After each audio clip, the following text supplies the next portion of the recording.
Okay. Good morning, aerospace practitioners, aerospace industry leaders, students, academic partners, and friends.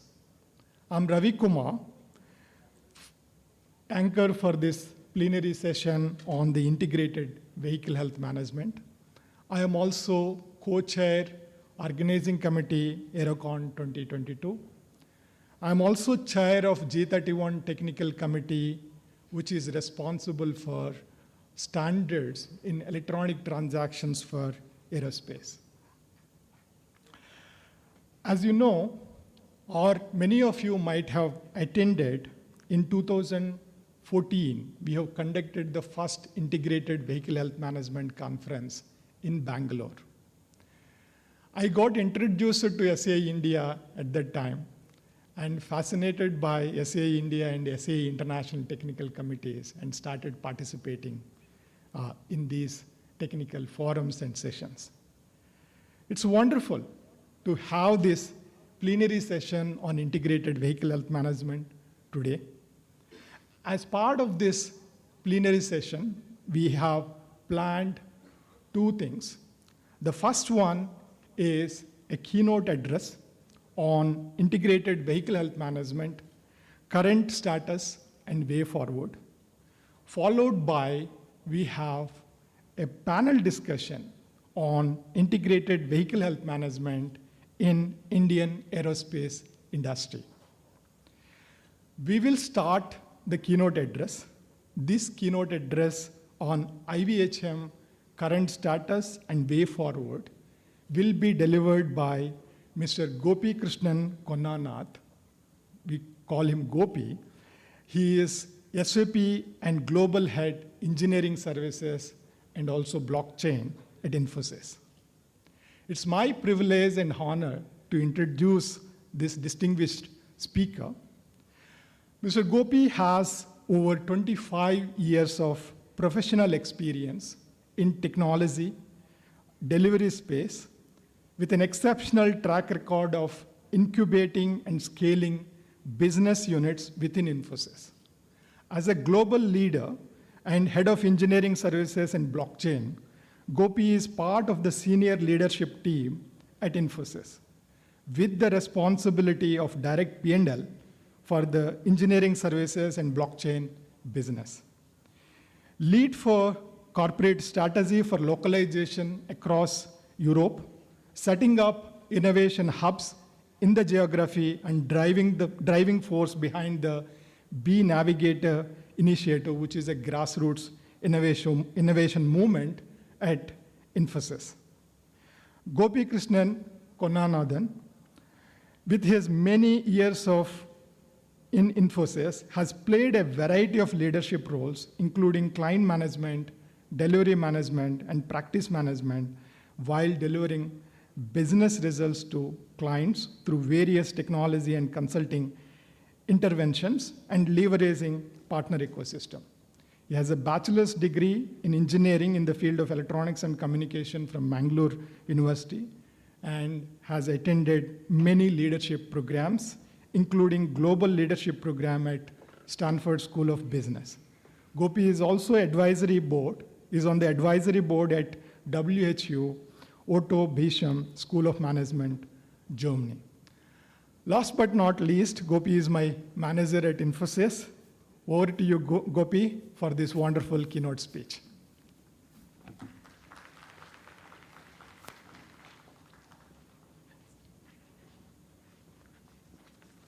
Thank you, Dr. Ravi, for that fantastic introduction.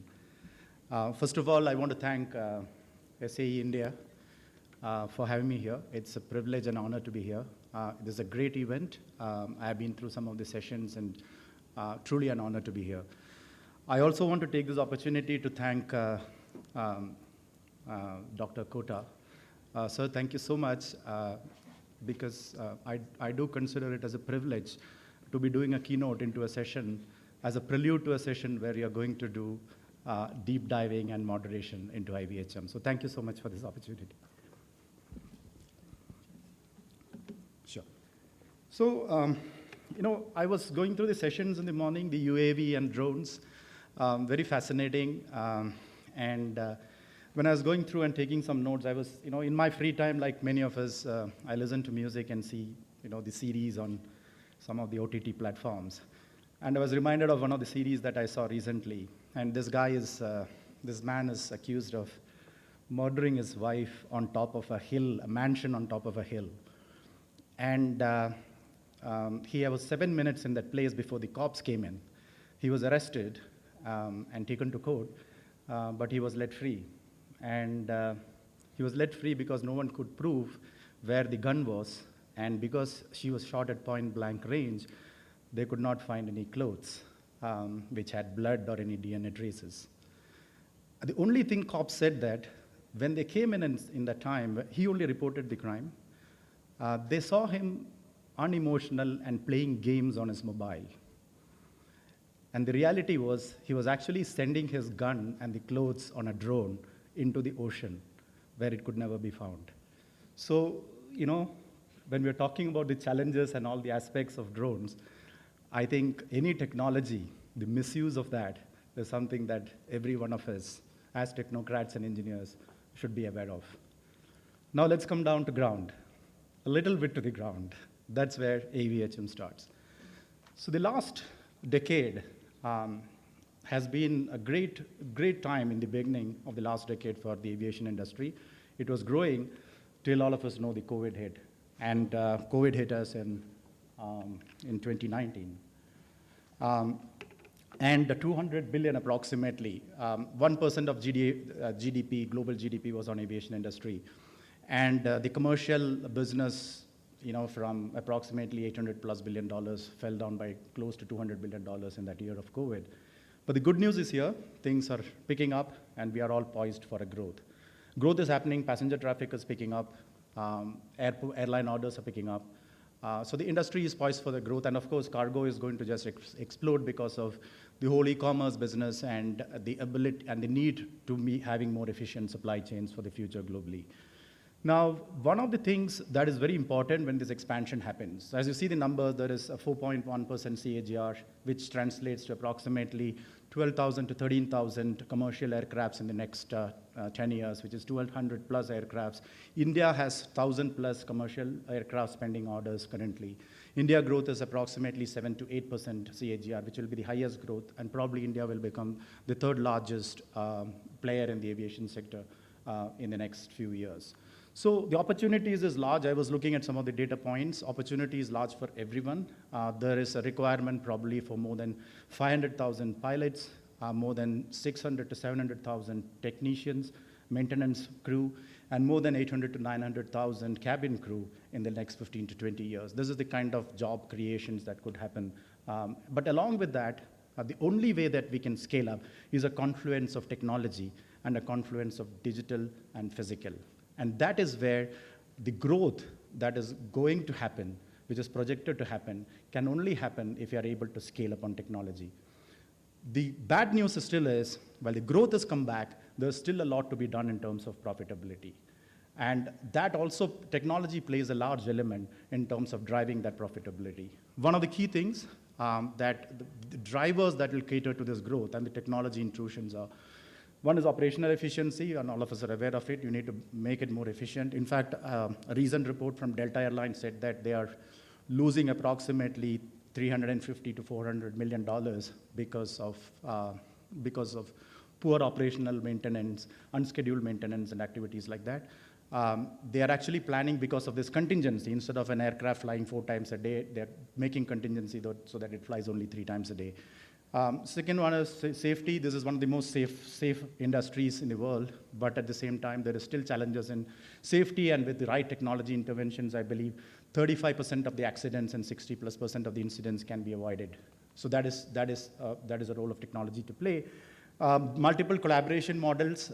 You would have heard about Total Care from Rolls-Royce. I'll touch upon it a little bit more. And even from a GE perspective, they have a model which brings in collaboration of the ecosystem and traceability and so on and so forth. So newer models of engagement in the ecosystem will happen. And finally, the future business is one about purpose. Purpose over profits, but it's also proven that purpose can also exist with profits and growth, and that is about sustainability and making the world more greener. So with this, one of the key aspects that will drive a lot of these areas, and as Dr. Ravi said earlier, is about IVHM. And IVHM has been in existence in pockets for quite some time, but this is the right time for IVHM to become mainstream, and it is not just a good to have, it is a necessity for the future. Now, so essentially, most of you would be aware of this. What is it, what do you mean by IVHM? What do you mean by this integrated vehicle management? The 4 pillars, if you look at the right side of it, the sense, acquire, transfer, and act. Essentially, any vehicle, in this case, the aircrafts, while there are a lot of sensors already existing, there is a lot more that can be done in terms of gathering multiple data from the aircrafts or any of the equipments. Let us take the example of a landing gear. A landing gear has an extension time and a retraction time, right? Now, today what happens in most of the cases is a scheduled maintenance activity, which means that there are multiple levels of scheduled maintenance activities. And when the scheduled maintenance happens, there are technicians who does that, checks for faults and fixes it, and flight is back. There's a time that it has to be grounded and so on and so forth. But when you actually put in sensors, which can actually sense if the retraction time or the extension time is a little longer than what is expected, you can actually sense that, you can acquire that data, you can feed it back and transfer it into a common dashboard or a central unit which could assess that data, and including technologies which can bring in artificial intelligence and machine learning to do comparative analysis. And it can actually figure out whether this is something which is a threat, to the aircraft, whether this is something which is creating an issue because of a hydraulic fault, pressure changes associated with that, or some other systems, or this is something which can be ignored. And dynamically, from a scheduled maintenance, not just avoiding unscheduled maintenance, but dynamically and proactively schedule an activity which would help in fixing that issue, if there is at all an issue. And this can be in multiple systems. It can be in the engines, which is happening to a large extent today. It can be in the HVAC system, and so on and so forth in an airplane. What does it do, right? So when you do a dynamic scheduling, right, when you have to do unscheduled maintenance, probably the part is not available, the technician is not available, the plane has to be grounded. But when you do a dynamic, proactive scheduling, all these aspects come together, which means the first thing is landing gear, such an important aspect. It will be more safer, it will be more reliable. You will have lower cost of maintenance because the flight is more in the air, because you don't have to wait for someone to fix the issues. Operating cost is reduced, and more importantly, because you're consistently tracking all the parts because of the systems, you would be able to increase the residual value of a part, which means that during a scheduled maintenance, you do it, you're not tracking it, assume a part expires in 20 years, you could probably push it to 25 because you are maintaining that part in a much more precise and accurate way. The second part is beyond that, look at the larger ecosystem, beyond an aircraft itself. The larger ecosystem has a few aspects. That is, look at the entire cycle, right? The design, the manufacturing, the operations, and the support. Imagine if you can send this data back into the chain through a digital thread.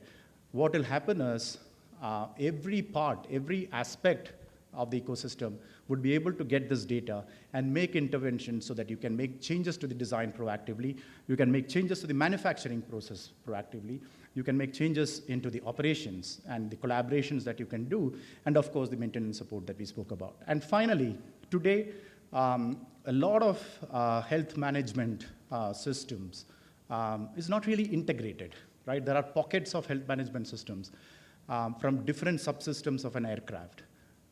What is necessary is to get the entire health of the aircraft, which means there's an integration because of the technology that would be required, whether it could be through the cloud, whether it could be the analytics, it's the machine learning, it is the visualization that could come in. All these aspects, the combinations of all these aspects will give a single view in terms of what are the areas that would require dynamic scheduling of maintenance, where are the challenges that is existing, what are the comparisons that you can bring in, what are the things that you have to feed back into the design, and so on and so forth. So this is in essence something which is which is also proven. For example, not too many people publish this data. I was reading a research report on the US Navy helicopters, and one of the reports said that actually it increased the availability by 9%. It had, I think, three unscheduled maintenance, it interrupted, and it saved $49 million. It's not a small amount. And it actually helped about 57 engine replacement. I'm not saying it avoided engine replacement, but it could be done in super quick time that it saved about $25 to $30 million. Imagine this 9% higher availability. Take it back to the Delta example I said, the amount of saving that a commercial airline can bring in. So this is the power if you get an IVHM into the entire ecosystem. So what is the future? What are the things that organizations, I must say that, I must interrupt a little bit. I had to tell it in the beginning. If you observe that I'm chewing gum, it is not a lot of people perceive it as a sign of arrogance. I have a salivary gland problem, so I need to keep on chewing gum to get my saliva out. Otherwise, I'll have to stop speaking at some point of time. So my apologies for that. I just want to say, what is the future? The future is these three things. One is, and I'll elaborate a little bit more, one is about evolving newer business and engagement models, and I touched upon it a little bit, and I'll give specifics on that. The second is about how are you going to bring scale and, of course, sustainability? How do you make things more greener? And, of course, the technology is evolving, right? The technology, what we see today, is not going to be what it is for tomorrow. All of you have heard about the explosion of metaverse, immersive technologies, Web 3.0, right? All these aspects will come in together, and this will help. This is going to significantly help in terms of adoption of IVHM in a much more integrated way. So let's take the first part of it, and I will touch upon this with. This is actually an example of Rolls-Royce, the Total Care, what they're doing. But before that, I just want to put a perspective. There are three larger areas if I speak about. The product is changing today. All of you are aware. The product was mechanical, electrical, electronics, and now it is connected product, right? Every product comes with a sensor. It can talk to each other. It can talk to human beings. It can do whatever it wants. So the product manufacturing is changing because of that. The operations is changing. The operations is no longer the same because you are moving from a scheduled operating model to a very dynamic operating model. So which means that MRO, the whole ecosystem business is changing. And the third part is your business models are changing. And the business models are changing because the collaborative business models, and earlier session people are talking about blockchain, which will be very important as we move ahead into collaborative business models to bring trust and transparency in the system. Along with the Web 3.0 coming in, it is only meant to explode in terms of the power. So the business model, the third part, what I spoke about, the changing business model, is what Rolls-Royce is employing. It is not a product they're selling anymore. They're actually selling a service. They are measured. They are getting revenues by the flying hours of an engine per hour flying. So which means it is an imperative for them to have the aircraft flying and do not fly because of some unscheduled maintenance that happens on the engine. What happens because of this? Many things. One is customer loyalty and trust increases because you are able to satisfy your customers, which is the airlines, with not too many challenges. Your revenue stream increases because you are getting fixed revenues for those maintenance and servicing activities, as you say it.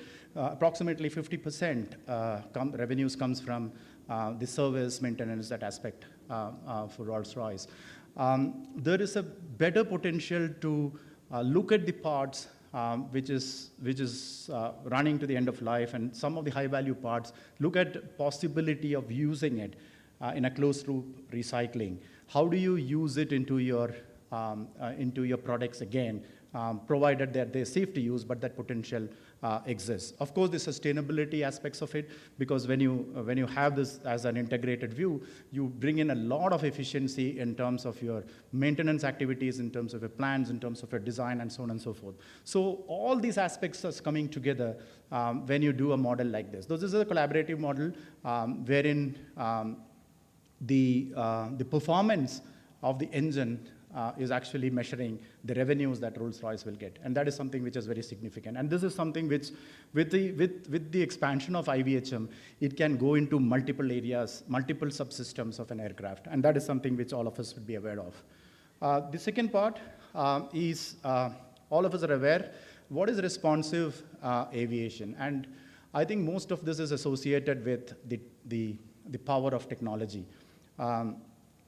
It is a lot of us when we talk about, so if you look at the automobile industry, right, there's much more emissions because there's a lot more of cars and trucks and buses on the road, but they have taken steps because of the green energy and the EVs and everything that is coming in today. And now it's still debatable whether EV is the right thing, what is the cost of lithium, and how does it impact in terms of environment and so on and so forth. But for the aviation industry, the belief is it's a little far off. There's a lot of research happening. In fact, we are working with one of the, interestingly in Europe, one of the startups, and we are actually working with them on the hydrogen and on the engine part of it, hydrogen-based flights. And it is very interesting that you're going to probably have it completed in 2023 and the first flight in 2025. Now, I don't know when the EVs will come, probably 10 years down the line. But the more interesting thing is, in the next 15 years, approximately 10 to 12% reduction in carbon emissions can happen because of your improved operations efficiencies. It need not be that you have to convert into a different fuel, right? There is a lot of work that is done in terms of there's already in terms of composites and in the aircraft's manufacturing and so on and so forth. But there's a lot more of operational activities that can be made better in the entire ecosystem, and which will make your organization more purposeful and the entire industry more greener. And the 10 to 12% is quite large, considering that you're not even touching the fuel. So this whole concept of technology, and one part of that is IVHM, definitely will look at all these aspects beyond the fuel consumption, and of course the ecosystem in terms of the supply chain, autonomous vehicles in terms of the entire MROs, the examples I said in terms of closed loop recycling and so on and so forth. So this is an imperative. This would become an imperative, and it is a mandate because a lot of countries are already looking at it seriously and putting targets. And there is a potential that things could get grounded if you're not really able to maintain and get to that levels of commitment that each of the countries are committing to their population. So this is something where IVHM will have a large role to play in improving that operational efficiencies part of it and making the whole ecosystem more sustainable. The final part is about technology. Now, very interestingly, we have sensors everywhere. Sensors are becoming cheaper as we speak. Connectivity, 5G is exploding now, and there are private 5Gs where people are experimenting in the warehouse spaces, in the manufacturing plants to make things more autonomous. In fact, I was talking to Dr. Ravi about drones being used in large warehouses for cycle counting, but you need a reliable low latency network. So 5G is exploding. More use cases will come out of 5G, including more robotic surgeries, for example, which all needs very much of a precision and very time and frequency oriented. So, but the costs are still going to come down on connectivity. Similarly, the computation power, the Moore's law, after Gordon Moore said in 1970 processing power will double, we still see that happening. May not be doubling, but you're actually having such huge processing power today. The cloud compute, ability to store data, ability to then put machine learning, AI, ability to then make inferences and get quicker decision-making capability. All these aspects are coming in. And with the advent of metaverse, the aspects of digital twin, the digital thread, the additive manufacturing, with more immersive experiences, which everyone wants to know, integrate the digital twin with a knowledge management system. All these aspects which will improve the productivity of a maintenance activity, but it also will help in terms of predicting the challenges. So you have a digital twin, you can take data from a particular aircraft, you can actually plug it into a fleet of aircrafts, example, a fleet of A320s or 737s, or it could be in an ecosystem itself. The entire ecosystem, how do you get that data? Now, when you get this data, how do you get this data, right? A digital twin is irrelevant if you don't have the sensors to capture these data. And that is where IVHM comes into play. So if you want to move ahead with the explosion of technology that is happening in today's world, it is very, very important to have the equipments that you're having embrace the basic needs of technology change, which is about IVHM. And that will be the backbone for the future.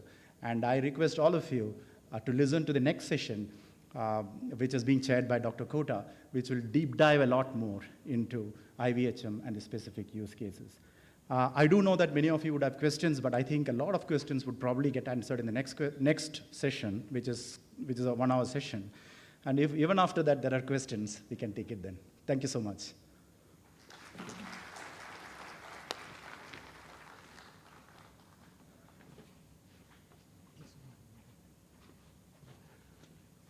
Thank you, Gopi, for that wonderful, insightful session. Gopi, we need you back on the stage. As token of appreciation, we would like to give a memento. I request Ravi Shankar Mysore to come down to the dais to give the memento to Gopi.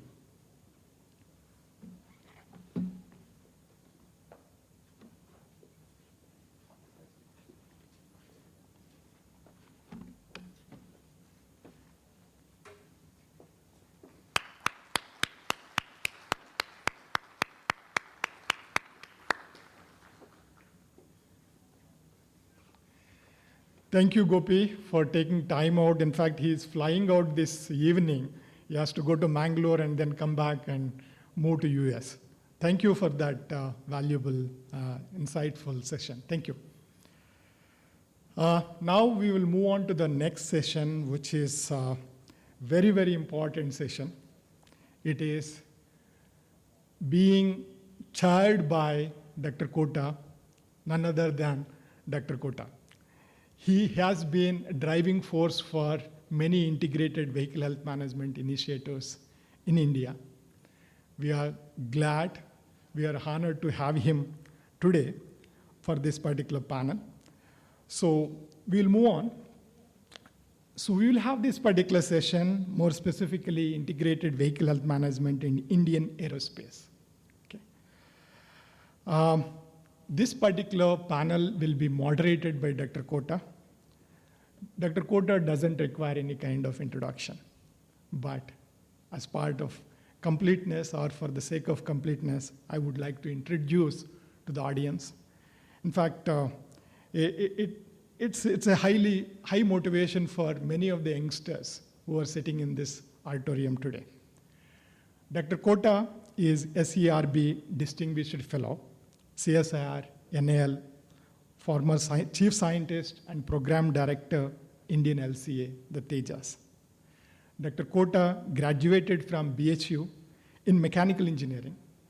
He is a postgraduate in Aerospace from Indian Institute of Science.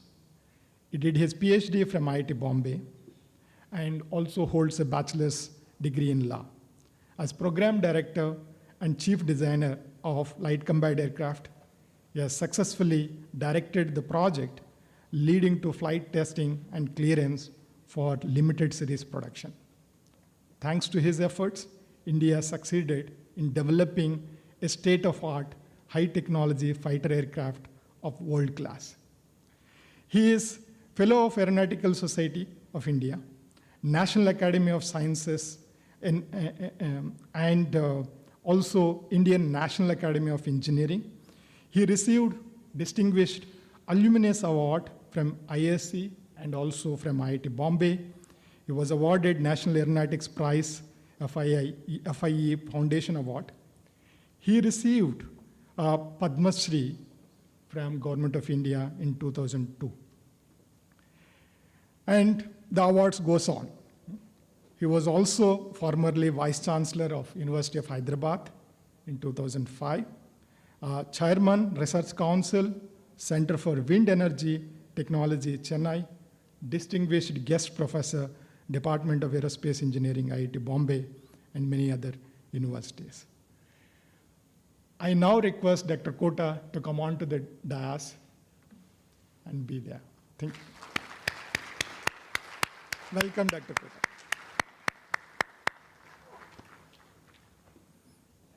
Thank you, sir. Thank you, sir. So we have 4 distinguished panel members on this panel. The first one, Dr. Kallappa Pattada.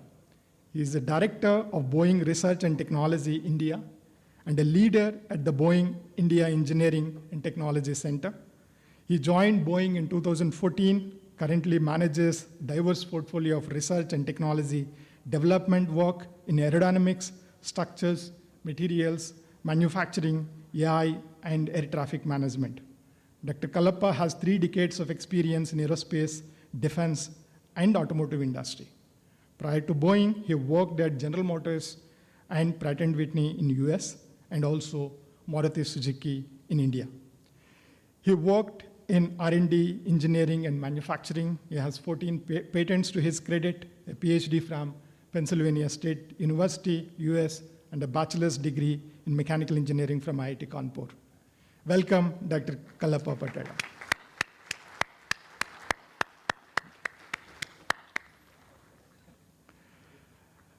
The next distinguished panel member, Dr. Sundar Krishna Swami. He is consulting engineer at GE Aviation. Sundar is a certified Six Sigma black belt. In his current role, Sundar has been engaged in adopting data sciences and analytics for supporting the fielded products and has been contributed to the development of some of the analytics for hot section components. Sundar is the chair of data science and applied statistics, competency for GE Aviation, and leads analytics process map development and review process. Sundar is actively engaged in expanding the application of data science methods in supporting MRO and supply chain operations.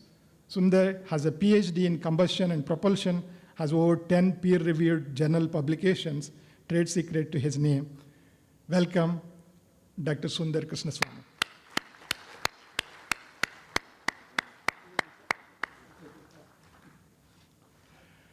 The next distinguished panel member, Mr. Adishesha C. Sivarama Sastry. He is a technical fellow in Collins Aerospace. At present, he is responsible for deploying systems, engineering processes and practices, development of advanced technologies, and driving innovation across global engineering and technology centers. He has made significant contributions to development of aircraft sensors and connectivity solutions. Over 30 years in industry, Adishesha has contributed to the country's most prestigious missions of ISRO and DRDO in the capacities of systems manager, deputy project director, and deputy mission director before he switched over to the business in Philips and Honeywell. Adishesha holds bachelor's degree in instrumentation from Bangalore University, master's in electronics and controls from BITS Pilani. He is a senior member of IEEE, fellow of Institution of Engineers. He has won many awards for technical leadership, product development, and innovation, including DRDO Award for path-breaking research and technology development given away by the Prime Minister of India. Welcome, Mr. Adishesha.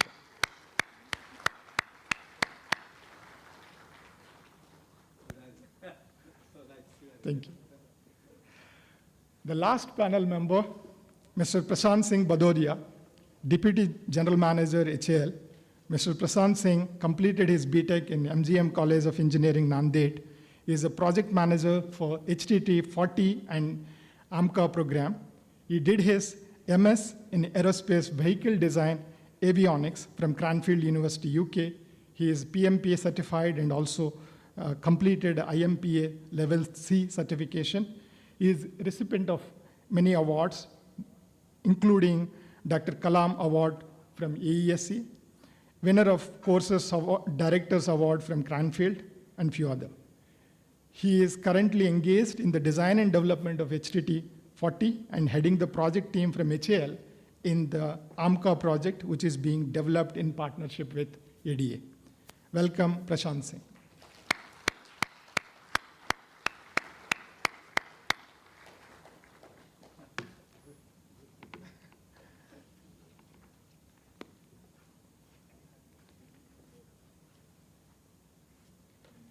Over to you, Dr. Kut. Thank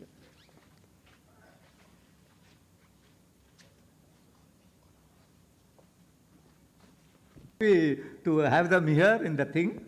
We are looking right from diagnostic, prognostic methodologies, data generation, looking at modeling and simulation, massive amount of thing we have to do, reliability assessment, and when you come to the vehicle, or something like a, what you call, a group of vehicle reasoners. We need to develop the reasoners to understand from vehicle.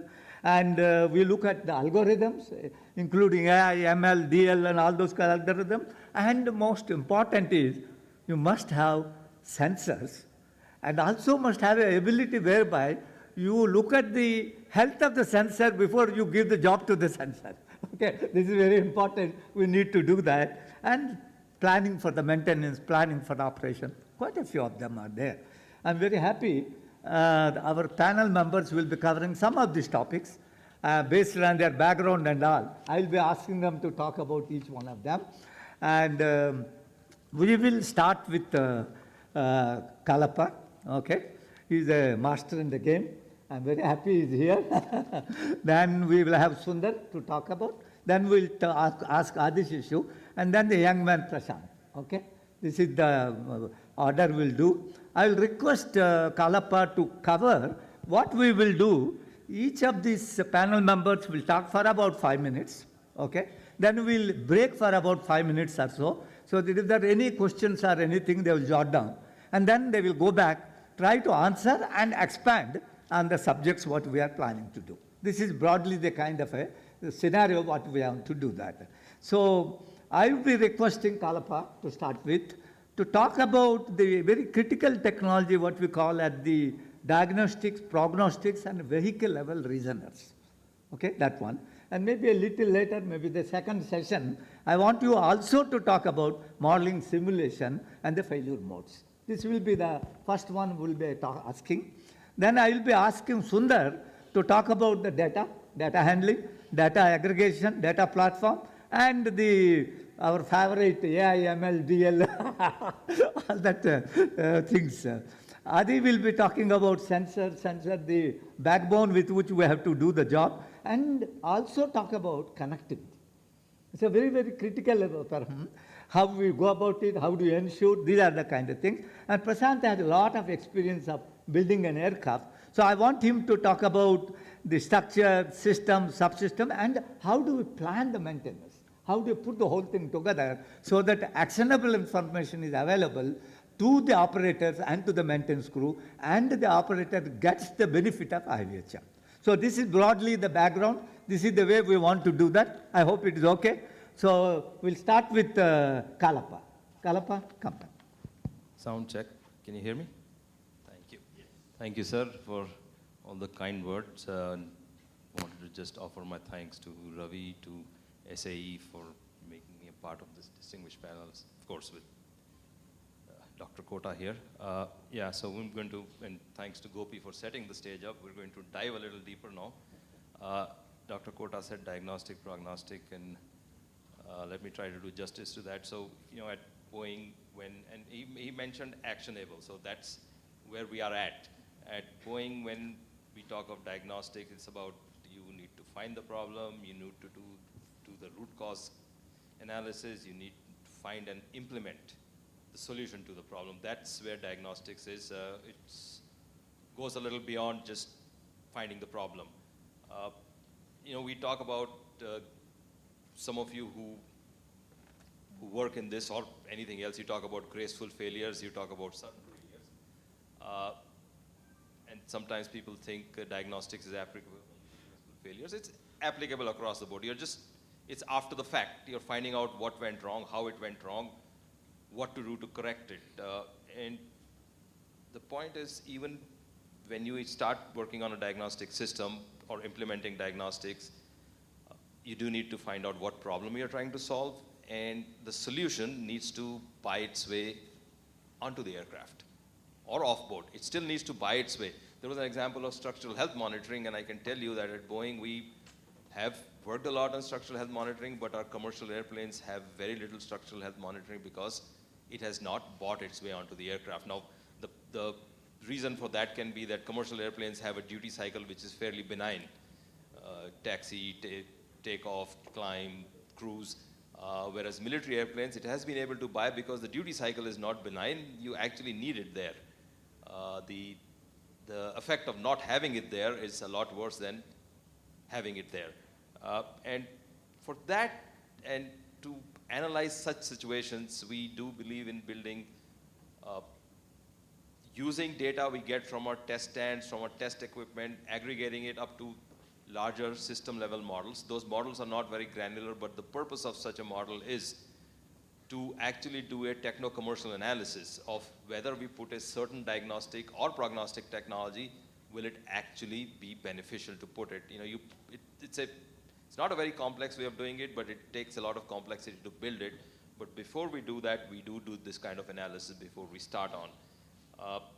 You know, diagnostic can be retrofit, can be built from the ground up, and then different parameters go into that decision as to when you retrofit, what is the cost, what is the benefit? When you build it from the ground up, what is the cost or benefit?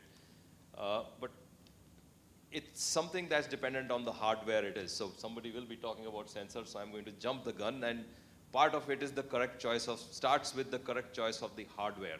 Okay, once you realize what problem you're trying to solve, and I'll give simple example. If you're working with a rotorcraft or helicopter, lots of vibration, lots of oil going all over the place, so what do you need? Do you need an oil debris sensor? Do you need an oil temperature sensor, an oil level sensor? Do you need vibration sensor?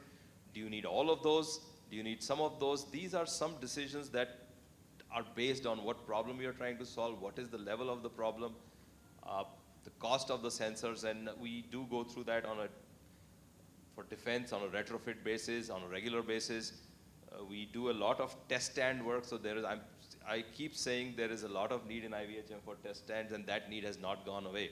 Even when we go electric and go hydrogen, there will be certain factors that play. So those needs are there, and those are the things that we have built with our suppliers and with Boeing to make sure that we get the correct diagnostic. And again, I don't want to belabor the example, but sometimes we find that all we need is an oil level sensor and a small vibration sensor somewhere, and at other times we realize we need 3 vibration sensors at different places. We need an oil debris monitor because of the nature of the problem we are trying to solve. And I don't want to go more into rotor dynamics here. I've, I think, taken time into that. So that's at the hardware level, but what happens is that if you tell somebody, hey, the oil temperature is high, so what?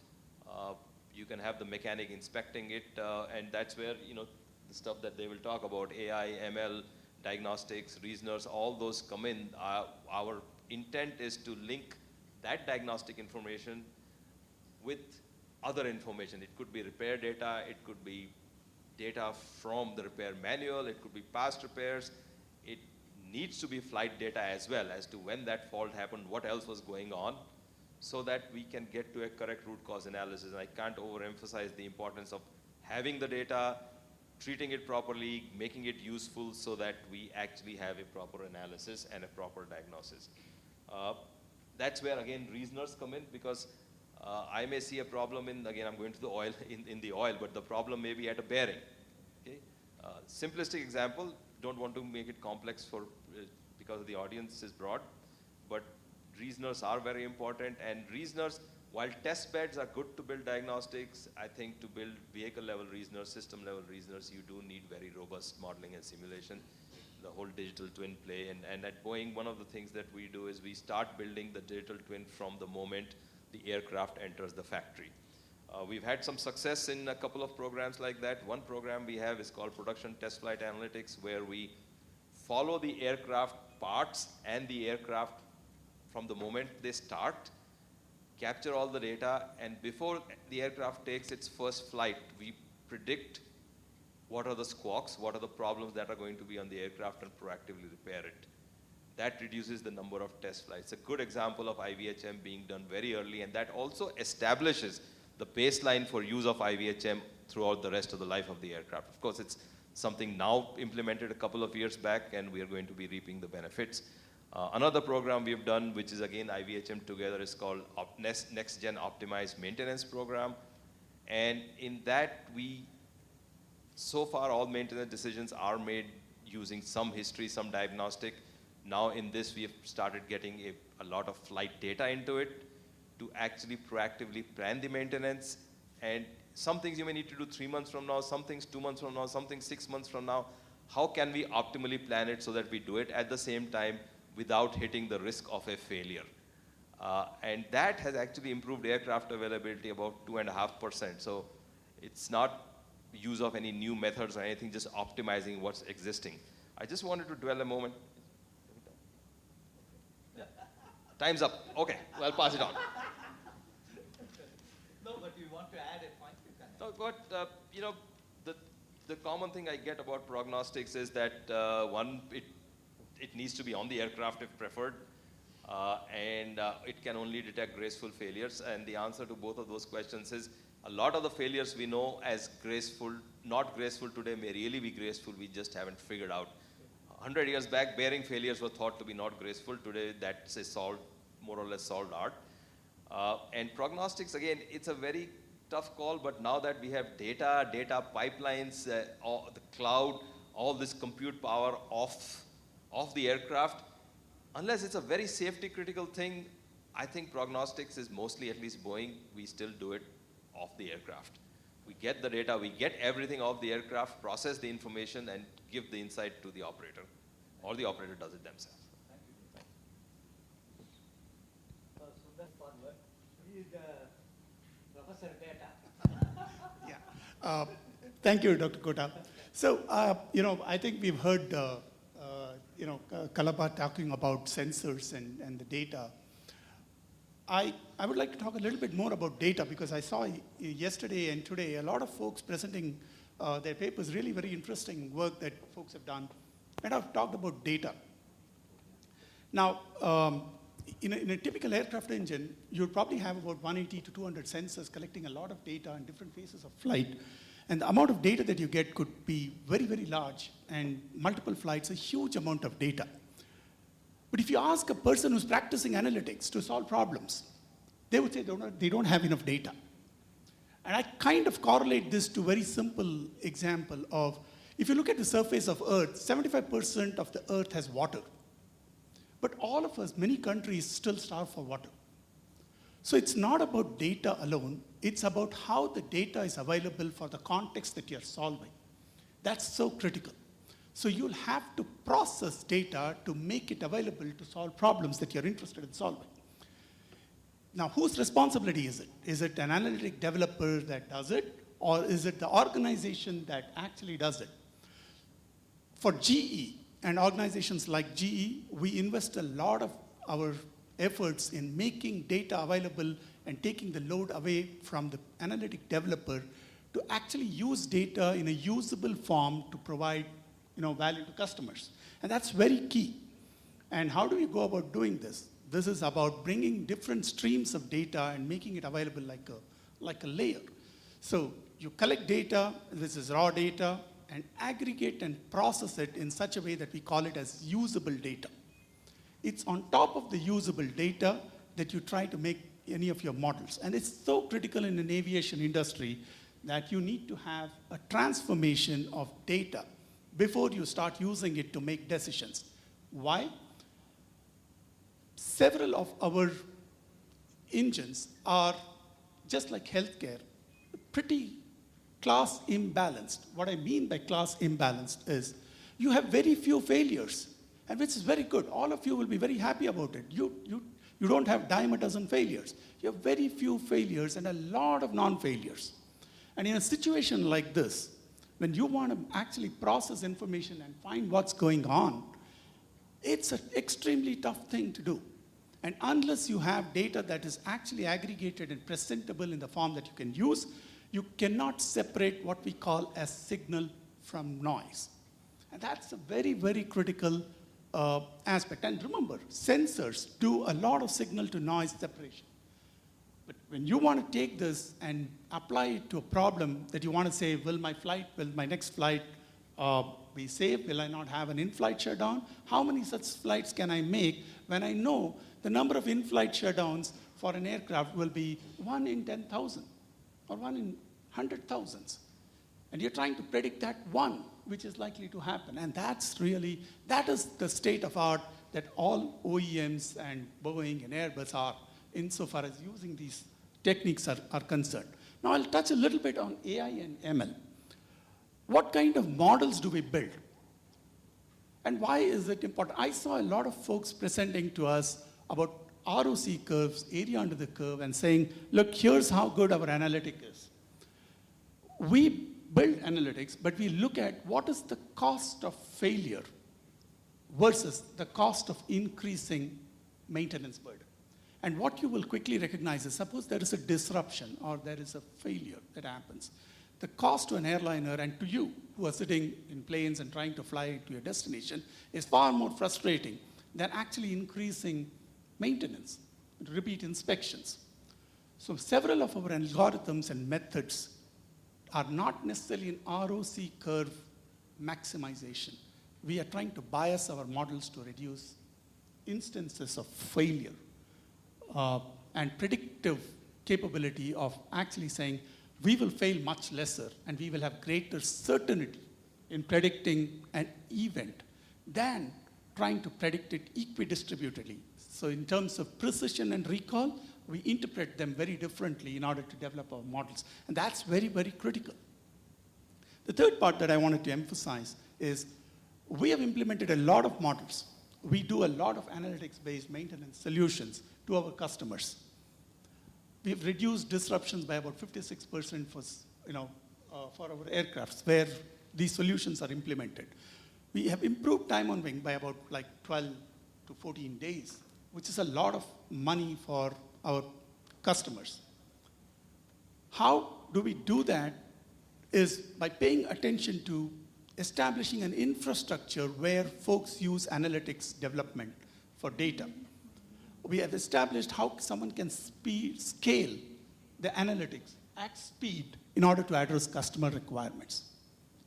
The third area that we have figured out is when you deploy an analytic and you provide an outcome to it, and you would probably provide a recommendation saying that you can run this engine for another 200 cycles.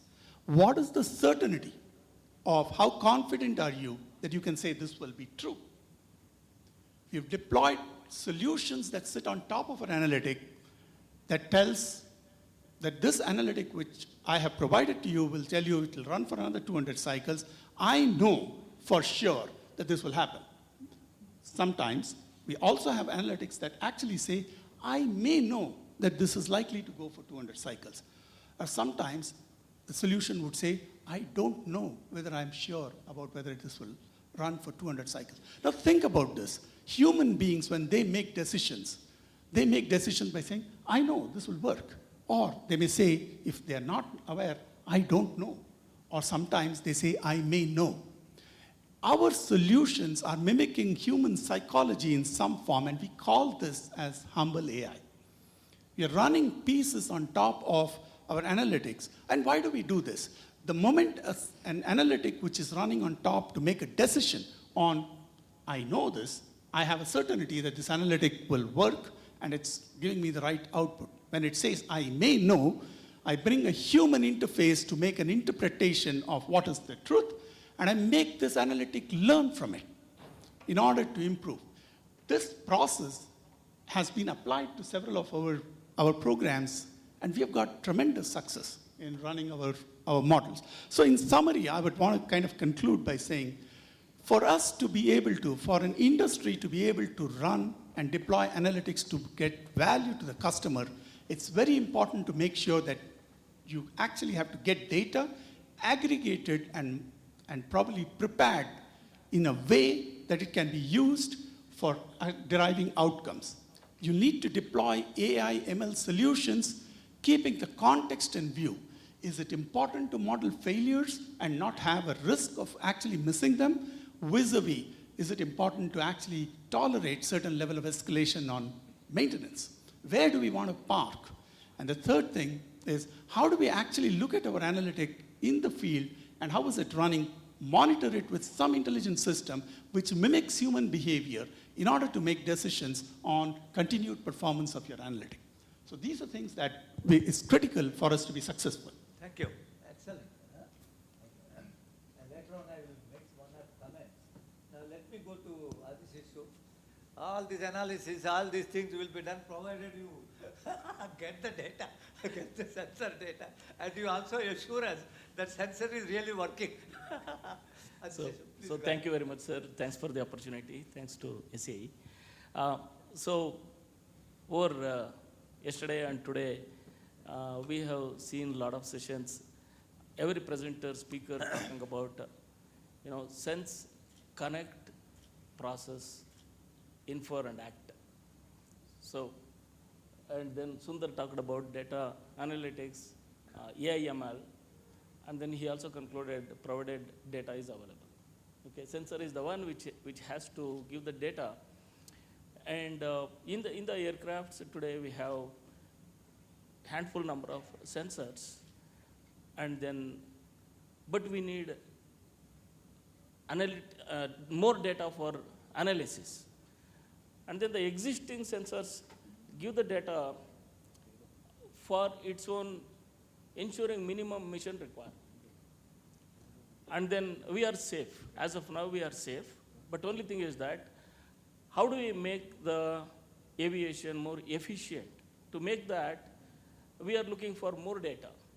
And then in some cases, there is a terabyte of data available, but we do not know how to access those things, how to format, how to process, and then infer and make decisions. So these are two critical items I'll be discussing today.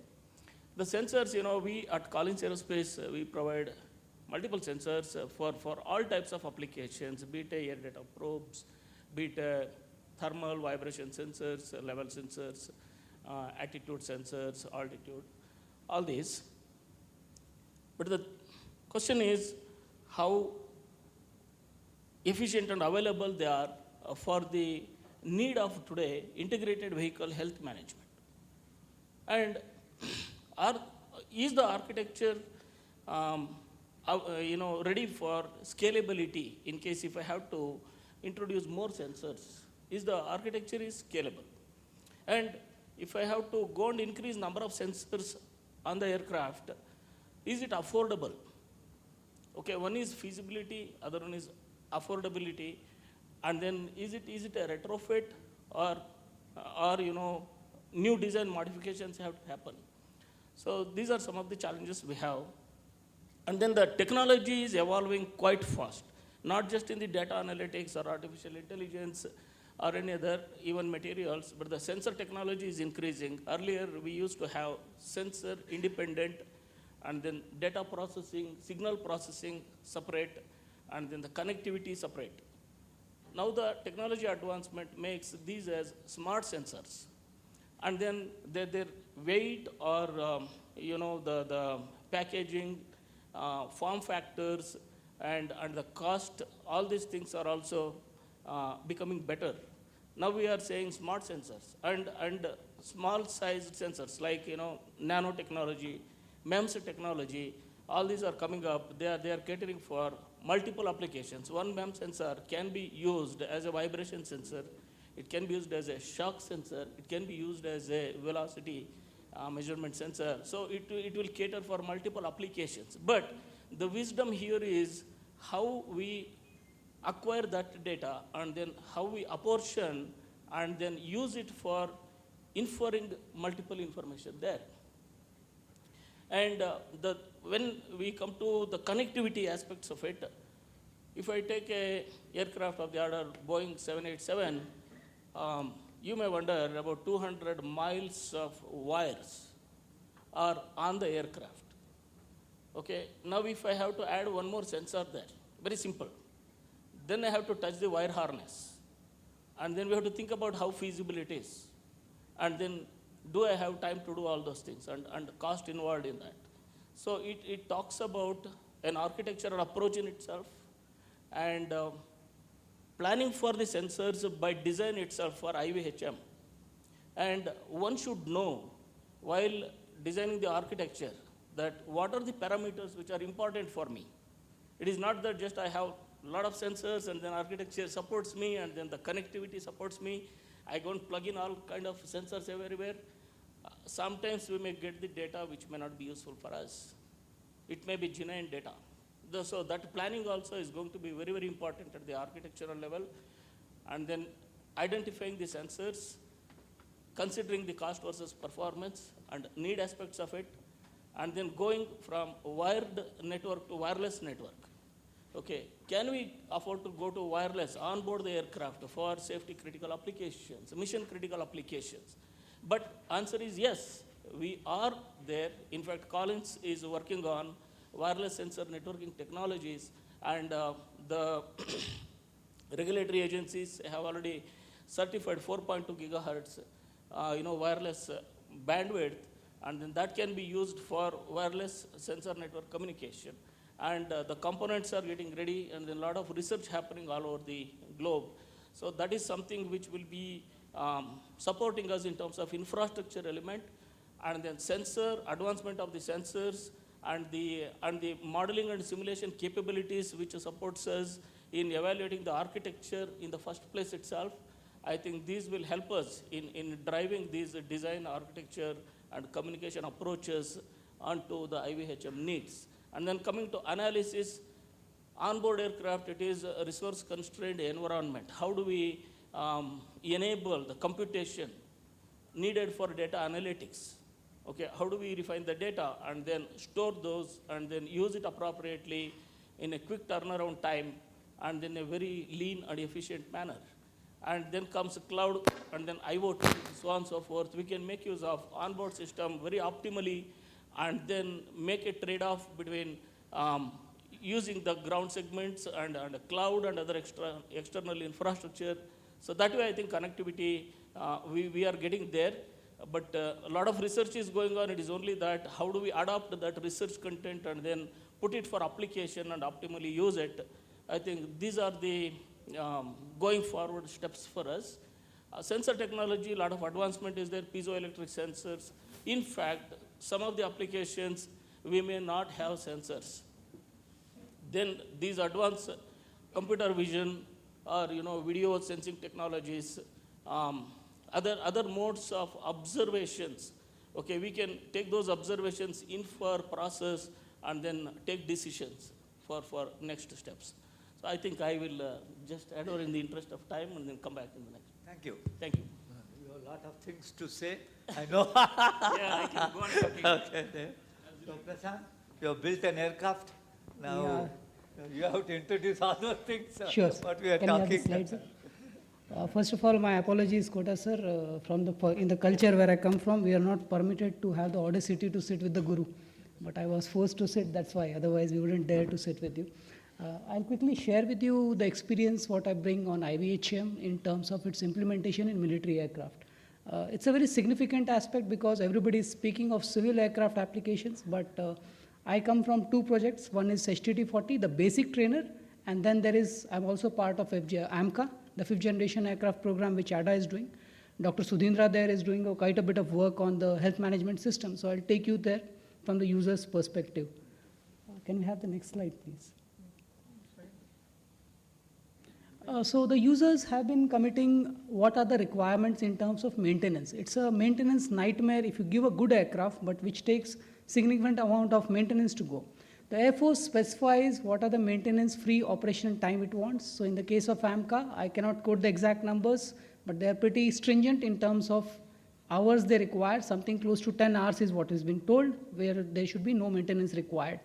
At the same time, the requirement to have maintenance flight hours is also specified. Now, something like a Rafale takes 20 hours of maintenance to fly for 1 hour. A very costly affair to do. Su-30 is even worse. The squadron availability today, what the Air Force is having is close to 40 to 50%. So essentially what is happening, the Air Chief thumbs in every forum saying we require 42 squadrons. Now these 42 squadrons are essentially a translation of just 60% of fleet availability. So if you can increase the fleet availability, obviously you will reduce the number of aircrafts required. The cost required to fly also comes down. And since we have been making a basic trainer aircraft, it becomes even more challenging to have an aircraft which is available at least 6 hours in a day. That's where the challenge is. We have built a small IVHM module on the HTT-40. Before that, we had implemented a small module at Cranfield. We had been given a BAE 146 rig, where we implemented an IVHM computer so that we have sensor redundancy. So we took airspeed parameters, we calculated alpha values, and then compared it with the actual sensor output which is coming, and then voted out a particular sensor if it went wrong. That was implemented in Cranfield.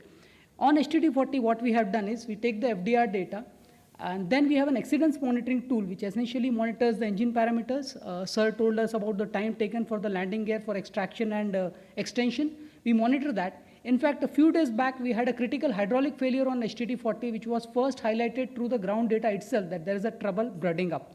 That's what we have done on HTT-40.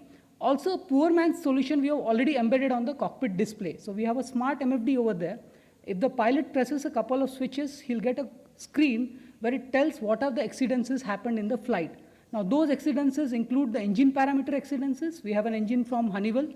We have a model built in, so we compare the engine temperature exceedances. We look if the torque values have been little funny from what they should have been, and then accordingly direct the aircraft what it should do next. Also, there is a software module which runs within the cockpit display to tell you if the pilot has actually exceeded certain aerodynamic parameters in flight, be it airspeed, be it altitude, or the climb rates or the dive rates. Now you have young pilots flying HTT-40 and they are quite brave as compared to what the experienced hands would be. So having an exceedance monitoring gives me a go, no-go immediately for the next flight. We have been so aggressive on HTT-40 that without switching off the engine, we have the provision of the pilots being swapped across. Now with that sort of provisioning built in, we required a system on board which allowed you to give a go, no-go straight away, rather than allowing the ground data crew to come, download the data, and then assess whether there is a go or no-go. That sort of flexibility has done. Coming to the AMCA, AMCA is possibly going to be the god of IVHM, as I say, Dr. Sudhindra and his team. They have actually wired the whole aircraft with a host of sensors. Sir has chaired the CDR for that. A lot of data acquisition, a lot of implementation, a lot of parallel models are being embedded into the system. There's a dedicated IVHM computer which is available on board, a luxury not there on the basic trainer aircraft. That's why we are distributing this functionality along with the sensors. But AMCA is going to be a way beyond what we all have seen in terms of IVHM capability implemented in the military aerospace domain. And last but not the least, my first affair with IVHM started in 2012 when I was at Dindakal, and at 45 degrees temperature outside, we were trying to download the FDR data. And when you touch the skin of the aircraft, your hands possibly come out without skin. That's where I realized what nightmare possibly the ground crew has when he is maintaining the aircraft. And the concept of building smartness in downloading the data, the concept of having auto exceedance monitoring, the concept of having intelligence in the aircraft to say go, no go, was derived from there. And that's where HTT-40, we are a straight competitor to Pilatus, which the Air Force had bought, 70 of them right now. We wanted to give what extra can you give minus the price, and that's where the IVHM, in a poor man's solution, as I said, in the cockpit display smart processing itself has come on board, and we get a go, no-go exceedance monitoring over there, something which the user is very happy with what we have done, and that's what I see the life forward for IVHM. So cutting it down, reduce the number of maintenance hours. You can't be having more than 10 maintenance hours for 1 hour of flying, and at least a maintenance-free operation time for the top-notch fighter aircraft of 10 hours before it's grounded for any other maintenance.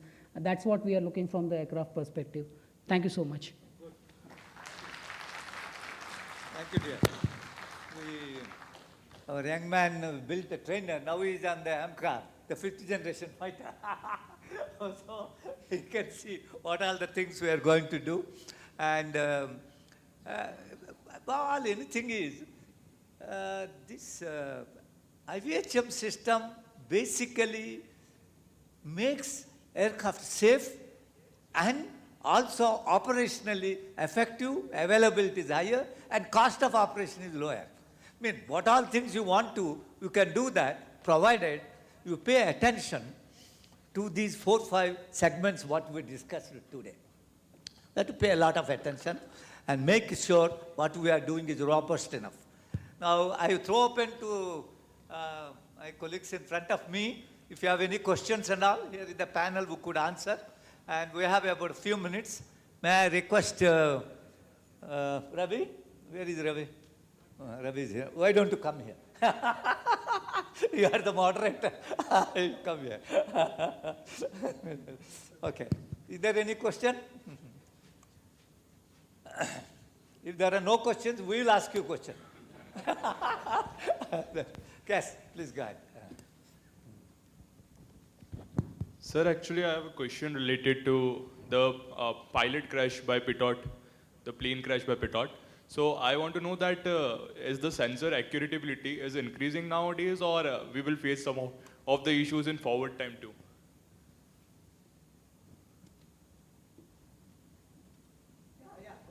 Sensor accuracy is increasing. Yes, sir, and joining to the question, I have secondly curiosity about it from the yesterday morning.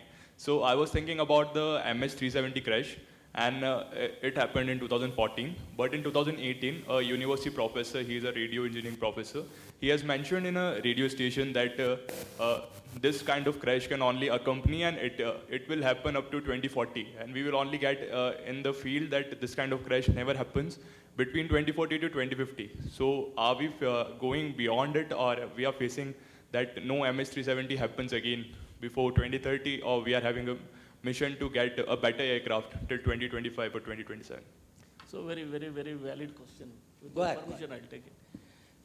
So the problem does not boil down to the sensor. The problem boils down to, do we have the data to analyze and understand, trace the system in this particular use case scenario? Okay, so aircraft flights through and through, do we know the coordinates of the system? And then are there any blank spaces or any sensor not availability? Okay, do we have redundancies, redundant sensors, or alternate means of extracting the data? Okay, these are some of the things which comes in that particular scenario. The whole system was off. Okay, that was what multiple root causes and multiple analysts came out with inference.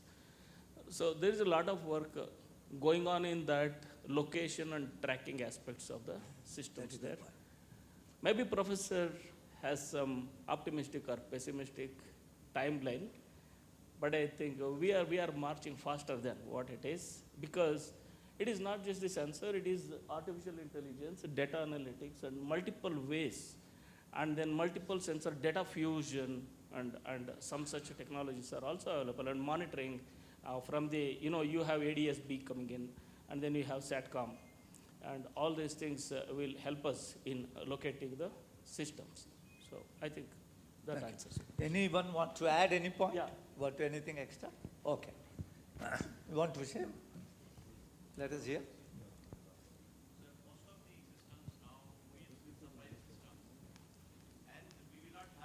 Is he bringing that? He's bringing that.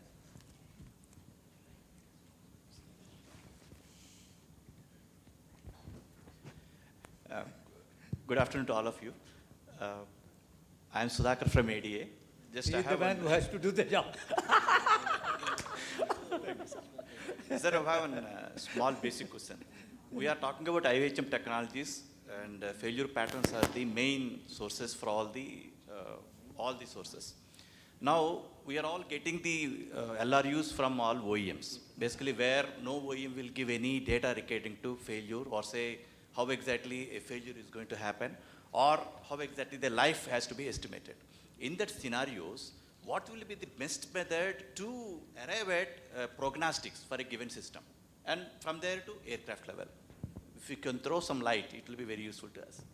Thank you. I think we start with our hero. You. Oh, okay. That's a problem we face, HAL will face, Well, you will face, that you buy something from somebody else and put it on your aircraft. One solution is the agreement that you sign with them, the intellectual property, all those things. That's outside of the technical domain solution. Beyond that, in doing these prognostics, it's a mix of a few methods you use. One is, if it's really, really critical, we have to take it down ourselves. So we have at Boeing now things called tear-down labs, okay, which are... What do you call? Tear-down lab, Tear. which is inching its way towards whenever somebody sends something, break it open, look at it, test it, start developing it. It's an expensive way of doing it, but sometimes you cannot avoid it. Sometimes we just have the input-output analysis and develop enough model of it so that we can then use it. Especially those come in very handy in the vehicle level reasoners when you do the input-output analysis. When you're actually going to do a root cause corrective action and fix, then you really need to take it apart and do it. These are some primitive methods we use. A lot of times the supplier, it's written in that they will actually provide a certain amount of diagnostic information out of their parts. And I'm not going to include GE. I mean, they run their own show. They sell the thrust. But other suppliers, they do provide a reasonable amount of information which we ask for to do it. So these are some things we do, but there is no silver bullet solution to that problem. The final solution is whoever writes the supplier contract has to write it nicely so that we get that information. Provided that fellow also has collected some data. Yeah, it's that's the pet peeve with IVHM. It's an afterthought a lot of times, as opposed to being built from the ground up. So that fellow also is trying to meet his requirements, which are performance and safety, and those that fall off, the availability ones fall off sometimes. So yeah. I just have a supplementary point. Every equipment you have put on the aircraft, it has to have a power supply, some electrical power supply. If I monitor the current and voltage, I thought sometimes it gives you very valuable information about the health of that equipment. Is that one way we can do without touching that fellow? Yeah, good point. So I'll get down to the very basics. If you monitor the of a generator or a motor, if you monitor the current, you can actually get information about the mechanical parts also based on how the current is fluctuating, those things. It all depends on then how critical that part is, how badly you want to monitor it. So but yes, good point. At least certain parts you can do that, especially if there is an Suddenly if the current consumption is high, means we need to look at it. So we've seen tests in bearings in motors where the bearing starts to go bad. There is a high frequency wave on the low frequency current signal. So yes, there are ways of doing it. What? Okay. You know, AI. What I said is a primitive way. AI ML will probably find a much more advanced way. But you can use the word AI to do primitive job. Exactly. I think we are kind of pushing the problem downstream by saying AI may solve all this. But really AI doesn't solve those things. I mean, as you said, there are a few areas that when you make a request for proposal, the data needs need to be anticipated and built into the proposal. And that's a very critical thing, because data is intellectual property. Data is money in many ways for a lot of them. You don't need to reconstruct what an OEM has done in terms of, but you need to state what will you do with the data and why do you need it. And those all can work. And like you say, we can monitor certain parameters. The challenge would be to separate a signal noise. And it sometimes becomes a more difficult thing to do, because you would know it much later than you would want to know. And that time is where you lose criticality. And I think that's a big challenge for all of us who's trying to reconstruct what a device is going to do, because you will know it much after the device has gone back. Mr. You want?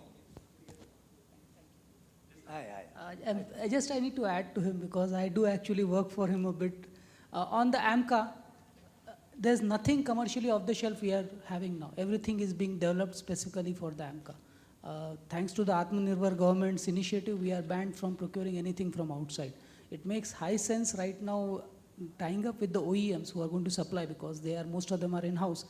Something like an APU which is being developed by engine division, and we are looking at embedding IVHM functionality right away. And again, going back to primitives, as you said, so the current, like the heaters on the aircraft, there are two ways of monitoring. We have embedded current relays which show us some unnatural way of current consumption being happening, and we pinpoint to the relays. I think that's the only way we can evolve as we go further and do it. On the basic trainer, we have done it for the hydraulic system, where we have certain instrumentation for current monitoring. Then the temperature sensors, they start showing ambiguity if something is wrong. And using that data for accidents monitoring offline will collect more and more data and have it embedded in the IVHM model. Good. I think Mishra wants to say something. Yeah. Hello, this is Dr. Ajay Bharadwaj from Boeing. One second. We'll ask Mishra. He's lifting his hand. I have two short questions. One is about digital twin. In its ideal form, are we visualizing that each aircraft serial number will have its twin? and not one aircraft type.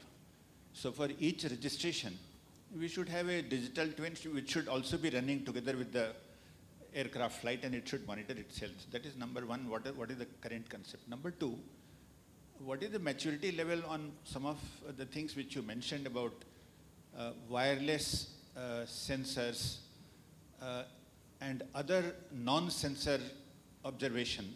What is happening? What is the maturity level of those kinds of observations? Okay. For the digital twin, I think, yes, the answer is yes. Each aircraft, that's the concept of the twin. It's not a model. It's each serial number will have its own twin. The sensor part, I think we'll go to our sensor expert. I'll come to the non-contact part, the visual analytics and the other part. But his question on the wireless sensor, you can. The wireless sensors, all our OEMs are working on it. A lot of universities working on it. We are working in our company also. The maturity of technology is dependable. It has matured to a good extent. The prototyping experiments from nose to tail, keeping number of nodes and working with sensors, redundant sensors talking to multiple routers and hubs, and then ensuring the seamless and robust communication with the security aspects in place. So all these are coming up. The soft aspect is that acceptability is one thing which we are trying to work on. Okay, the passenger has to be confident, right? And then the pilot has to be confident, and OEMs are to be confident. So this is something which is non-technical but business and people-related issues. But technologically, the technology is maturing because a lot of related technologies are maturing in a very fast way, and they have been proven in non-aerospace domain. Adopting those things into aerospace domain is what we are working on. And the key is that we are ensuring if I put a wireless network, does it perform to the same way as a wired network? Okay, this is what we are trying to prove, and then once it is done, I think we are there. And many of the non-critical applications, already wireless network is getting introduced onto the aircraft. So OEMs, they will agree with me. It is already there. And then coming to data aspect, and I'll go back a bit to the previous question our friends asked, is that data availability from one LRU to the other and OEM to OEM, this becomes more of a policy aspect of it. And second one is when we make that policy, it is very important to see the value proposition. Is the value proposition is only business, or is it the safety aspect and availability, service-oriented value proposition? If we consider those things, I think we will be able to solve this much faster. I have a question on the sensor. Yeah. What happens, non-critical is okay. Let us say one of the costliest thing on a gas turbine engine is the turbine blade. Yes. And they have very limited life. And I want to monitor them. I need a high temperature sensor. But more important than sensor, even if I have a sensor, I have to transmit the data in a wireless way to that one. Yes. While my sensor is working, the antenna fellow doesn't work because the temperature is too high. Yeah. Can you address, I'm asking my GE friend and you, both of you to look at it. Tell me, how do I, this is an old problem. It's not this is an old problem. 5 years back, this problem is there. I want to know whether the problem has been solved or problem is still there. So maybe I would say that efforts are there to solve the problem. And then, because the research says acquiring the data in harsh environment and transmitting the data or communicating That data. is the communication. Communicating the data in a harsh environment. So antenna technology also has improved RF side. We have advanced methods of installing the antenna. And then the proximity sensing. And then infrared sensing, these are some of the sensing technologies which are helping us in doing away with surface mounted technology. So that is going to help. Okay, that has advanced away. And then second thing is that digital twin in these aspects is going to help in a big way, because if I have a library of the failure modes, I can directly relate it and then derive the inferences such a much faster. Yeah. You had a question. So I just wanted to, he had one last part Yeah. about, so I'll give a couple of examples. First of all, this question that Dr. Kota asked, you don't need to be having the sensor right in there. I mean, from my Pratt & Whitney days, we actually put a thermocouple tape in a test bed and tried to do that. Because of the unequal coefficient of expansion between the surface and the tape just flew out the back. So that's a funny story. So again, coming to non-contact method, so I'll give one example. We can take a photograph of a dent and then translate that image into a finite element model and realize whether there is repair required or that's an acceptable level. That can actually happen in one pass through. So those are methods. I mean, now there are so many inspection methods where drones fly over, take pictures, go.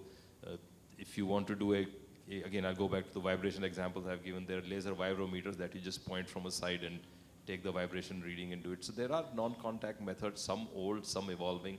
But again, I don't want to put too much burden on him. Finally, image analytics, video analytics, these are things.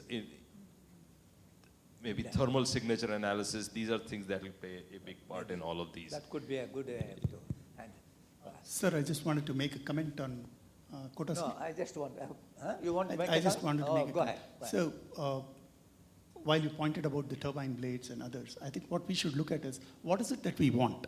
We want the turbine blades to survive longer.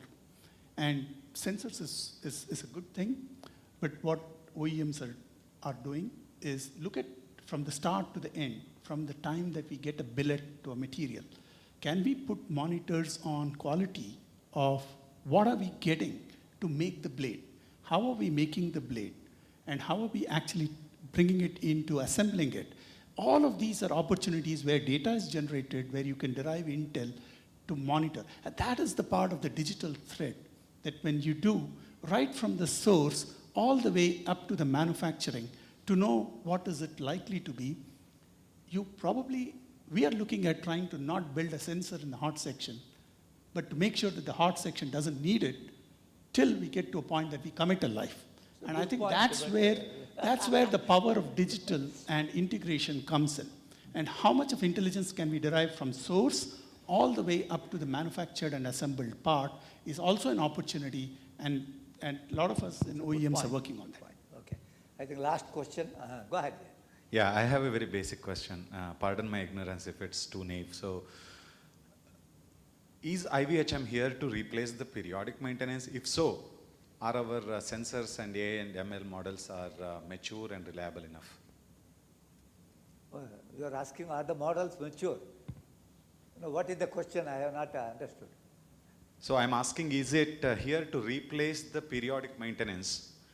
And if so, are the sensors or the AI and ML models that we have or plan to have are mature enough or reliable enough? Well, your question is correct. It is, aim is to replace this unnecessary periodic maintenance. Correct. Because in the olden days, long back, I bought a two-wheeler. I got one advice fellow, if you go on doing maintenance, you are adding more defects. Every maintenance action adds defects. So, usko touch mat karo.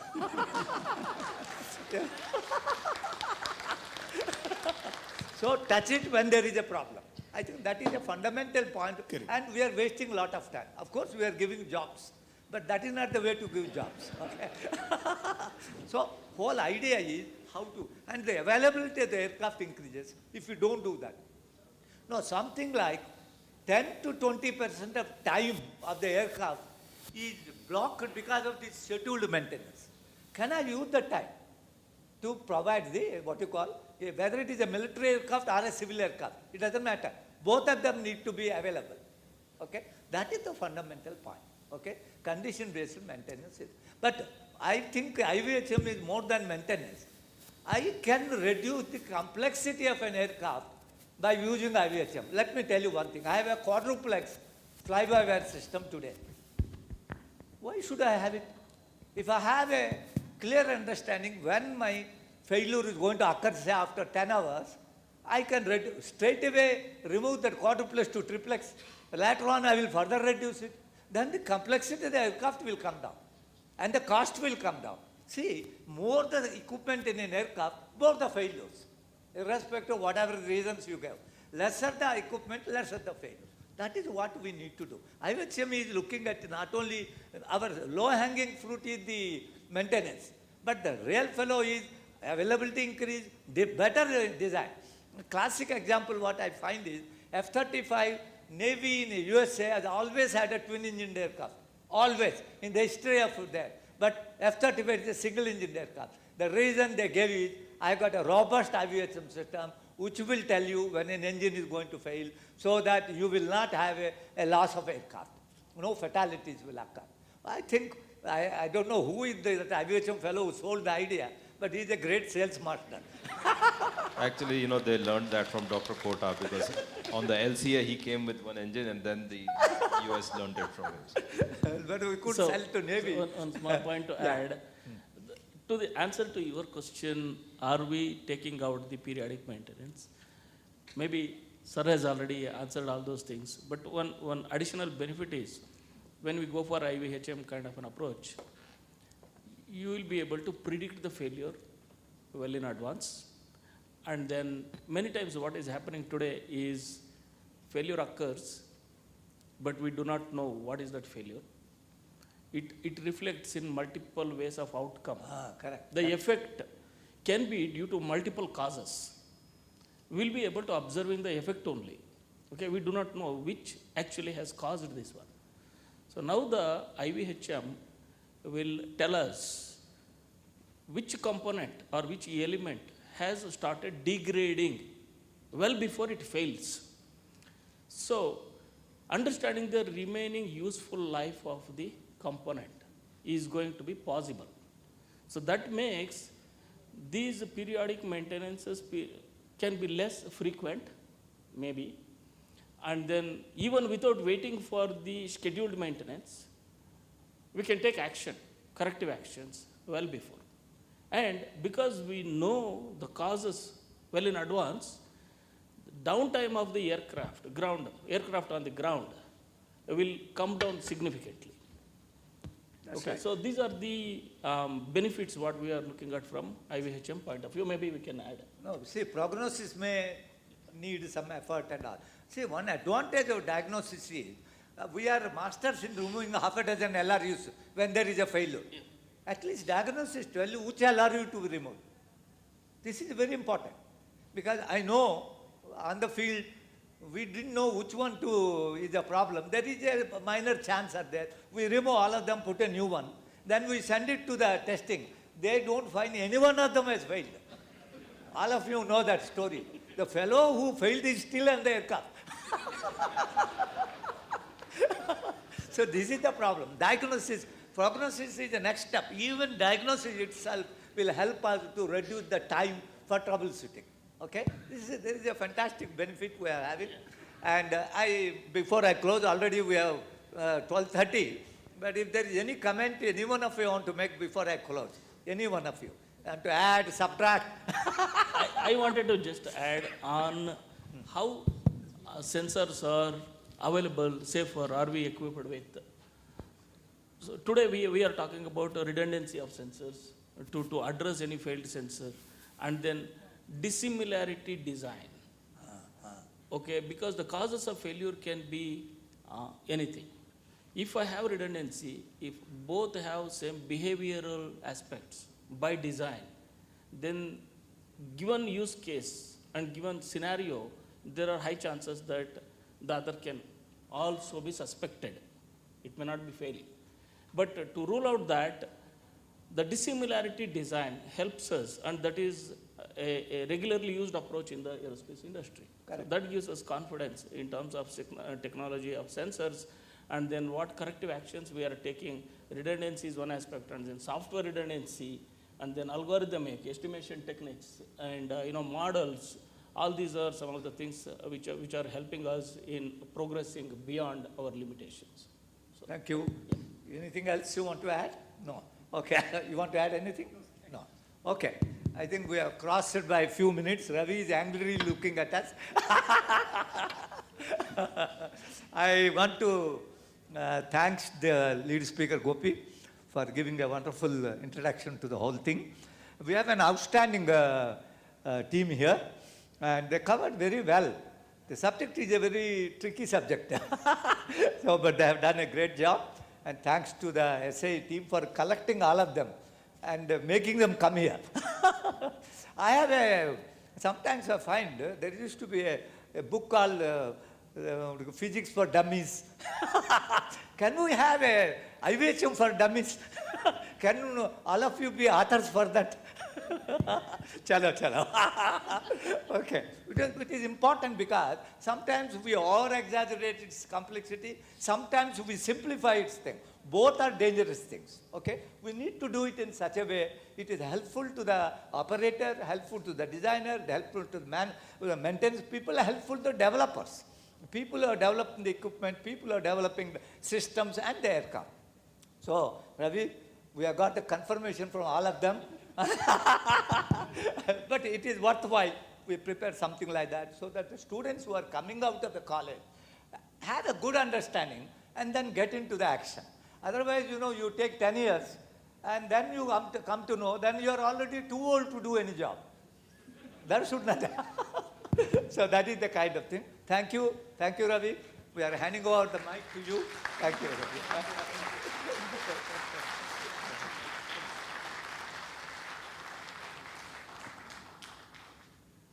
Thank you, sir. It was a wonderful session. Lot of learning, a lot of key takeaways from the sensors to the top prognostics layer, the entire stack, digital twin and also digital thread, and some of those wireless sensor mechanisms and also the image analytics, image processing, deep learning stuff that you all touched. It's wonderful. And we can keep on discussing this, but we need to wind up. We are between the lunch. Thank you, sir. As mark of respect, I would request Dr. Kota to give mementos to all the panel members first. You can sit there, I can hand over.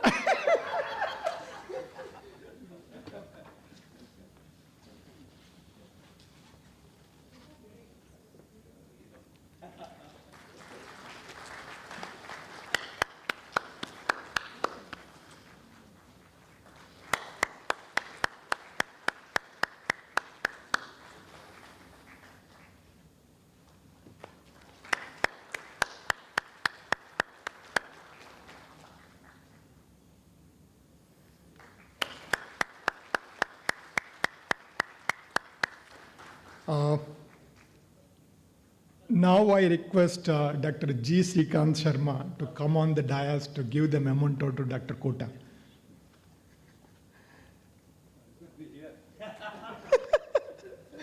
Thank you, sir.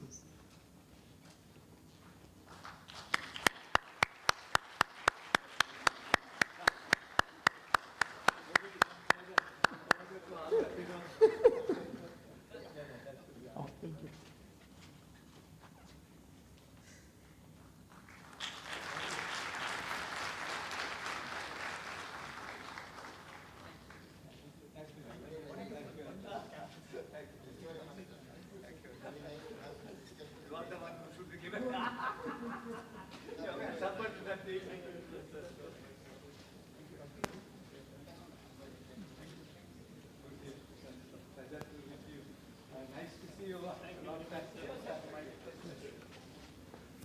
Thank you for attending this morning session. We will reassemble at 1:30 sharp. We have a wonderful afternoon sessions. Don't miss those sessions. Those are all related to the unmanned aircraft systems. Thank you.